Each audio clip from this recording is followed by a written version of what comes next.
अगर आप सरकारी मुलाजिम हैं तो आपके लिए अच्छी खबर है, स्पेशली उन लोगों के लिए जो मुख्तलिफ हिस्सों में अकोमोडेशंस जो कि गवर्नमेंट की तरफ से प्रोवाइड की जाती हैं और कुछ टैक्सेस बीच में उनको पे करने पड़ते थे, कहीं ज्यादा होते रहे कहीं कम। यानी सिस्टम जब जब फैसला लेता रहा तो कई मरतबा मुलाजमीन इस बात पर नाराज भी नजर आते थे। लेकिन इस बार जैसे हम 24 इलेक्शंस की तरफ जा रहे हैं, जनरल इलेक्शन से पहले कहा जा रहा था कि मुलाजमीन को राहत मिलेगी। अब तमाम एम्प्लॉयज के लिए एक अच्छी खबर यह है। कुछ एक इंपॉर्टेंट पॉइंट्स मेरे सामने हैं, जब ऑफिशियल गैजेट मुझे मिलेगा तो मजीद वजाहत में करूंगा। और अगर किसी एम्प्लॉय को जो हमें देखते हैं सुनते हैं वो इस पर वजाहत कर सके तो अपना ओपिनियन शेयर करे कि असल में इस फैसले से क्या बदलेगा। उनका ओपिनियन जानना जरूरी है जो खुद इस चीज को एक्सपीरियंस कर रहे हैं।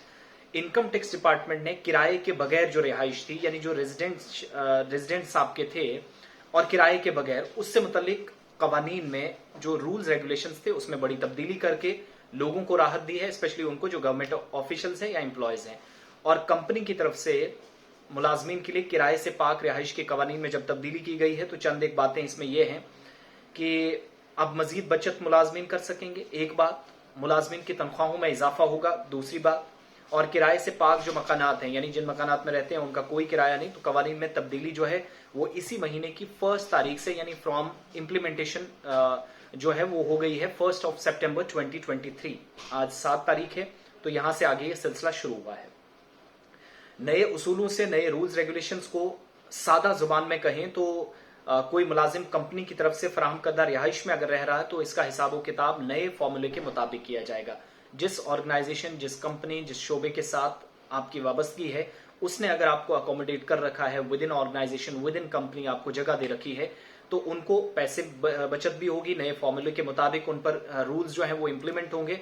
और जो अभी तक दावा है कि बचत तो होगी ही लेकिन तनख्वाहों में इजाफा भी होगा, वो पैसा एक्स्ट्रा जो वहां से बचेगा सरकार इधर उसका इस्तेमाल करेगी।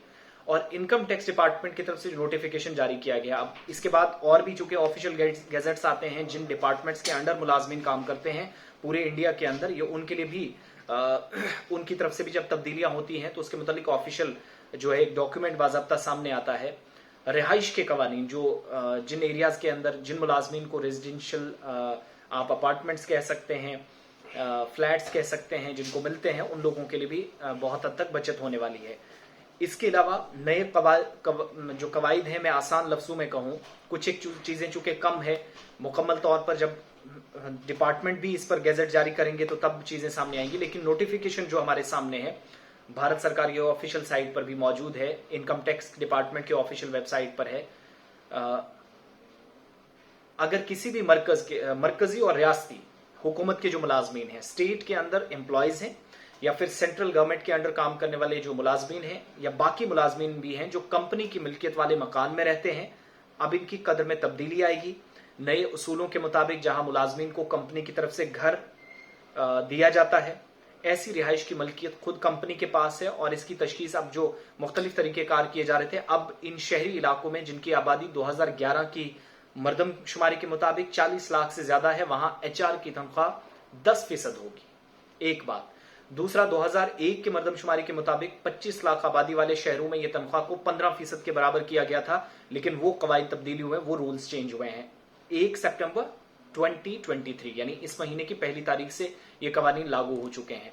2 चीजें मैंने बताई, कंपनी की तरफ से या किसी स्टेट के अंदर आप बतौर एम्प्लॉय काम करते हैं, मरकज के अंदर काम करते हैं, तो रिहाइश के कवानीन में यह तब्दीली है।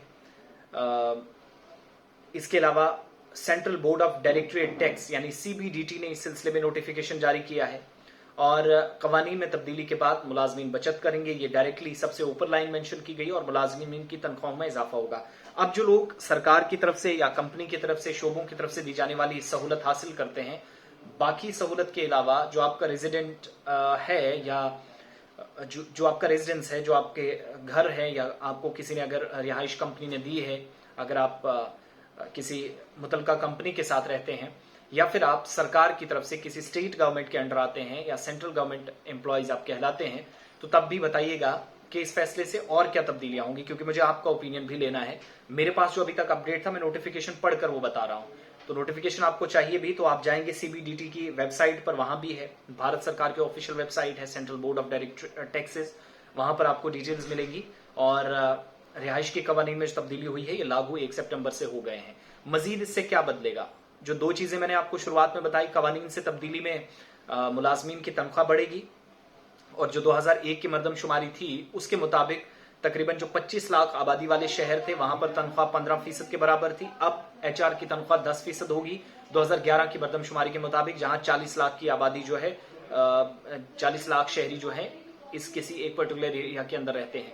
तो बहुत सारे पैरामीटर्स हैं जिनको समझना, अभी सिर्फ वो चीजें मैंने आपके सामने रखी जो नोटिफिकेशन में आई है, लेकिन मुलाजमीन को एक राहत देने की बात, पिछले दिनों हम ये खबरें देख रहे थे कि 2024 से पहले सरकार, चूंकि एक वोट बैंक के लिहाज से भी गवर्नमेंट देखती है, पार्टियां देखती हैं, बहुत सारे वायदे किए जाते हैं, उनमें से एक वायदा ये भी है, और मजीद इस पर इकदाम क्या होंगे उस ताल्लुक से भी बात करेंगे। फिलहाल ये जो सिलसिला है इस पर आप जरूर बात कीजिएगा और अपना ओपिनियन हम तक जरूर पहुंचाइएगा। बहुत बहुत शुक्रिया।